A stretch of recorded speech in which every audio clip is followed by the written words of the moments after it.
Hello, I'm a first year medicine resident here in New York. So basically, I got done with my step 1, step 2, step 3 before joining my residency.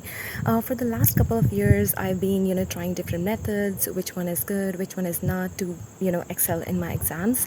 Basically, I also worked as an editor for 1 year when I made Usmle style questions.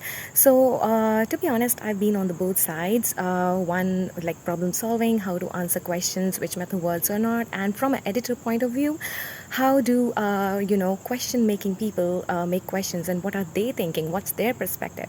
So I think I have a good insight how to answer questions better.